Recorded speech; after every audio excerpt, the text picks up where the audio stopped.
This week, I asked Congress to schedule a final vote on reform that will give families and businesses more control over their health care by holding insurance companies more accountable. This comes after nearly a year of debate, as well as a 7-hour summit with Democrats and Republicans, where we had a public and substantive discussion on health care. Since then, I've said that I'm willing to incorporate some ideas offered by Republicans, and we're eliminating special provisions that had no place in health care reform. Now, despite all the progress and improvements we've made, Republicans in Congress insist that the only acceptable course on health care is to start over. But you know what? The insurance companies aren't starting over. I just met with some of them on Thursday, and they couldn't give me a straight answer as to why they keep arbitrarily and massively raising premiums by as much as 60% in states like Illinois. If we don't act, they will continue to do this.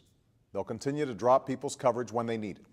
They'll continue to refuse coverage based on pre-existing conditions. These practices will continue. And that's why we have to act now. That's why the United States Congress owes the American people an up or down vote on health insurance reform. The proposal we've put forward would end the worst practices of the insurance industry, lower costs for millions of Americans, and give uninsured individuals and small businesses the same kind of choice of private health insurance that members of Congress get for themselves. And while it will take a few years to fully implement these reforms, there are numerous protections and benefits that would start to take effect this year.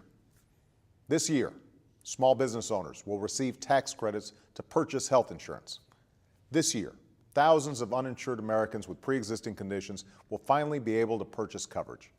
Insurance companies will no longer be allowed to deny coverage to children with pre-existing conditions, and they'll no longer be allowed to drop your coverage when you get sick. This year, all new insurance plans will be required to offer free preventive care to their customers so that we can start catching preventable illnesses and diseases on the front end. There will no longer be lifetime limits or restrictive annual limits on the amount of care you receive. Young adults will be able to stay on their parents' insurance policy until they're 26 years old. And there will be a new independent appeals process for anyone who feels they were unfairly denied a claim by their insurance company. Finally, seniors who fall into the gap in coverage known as the donut hole will receive $250 to help them pay for their prescriptions. What won't change when this bill is signed is this: if you like the insurance plan you have now, you can keep it. If you like your doctor, you can keep your doctor, because nothing should get in the way of the relationship between a family and their doctor.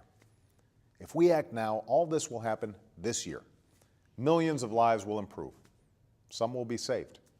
Many families and small business owners will have health insurance for the very first time in their lives. Doctors and patients will have more control over their health care decisions, and insurance company bureaucrats will have less. This future is within our grasp.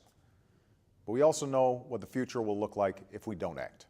If we let this opportunity pass for another year or another decade or another generation, more Americans will lose their family's health insurance if they switch jobs or lose their job.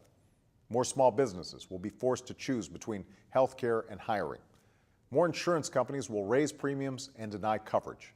And the rising cost of Medicare and Medicaid will sink our government deeper and deeper into debt. I don't accept that future for the United States of America. I know it's been a long and hard road to this point, and we're not finished with our journey just yet. But we are close, very close. So I ask Congress to finish its work. I ask them to give the American people an up or down vote. Let's show our citizens that it's still possible for Washington to look out for the people's interests and the people's future. Thanks for listening.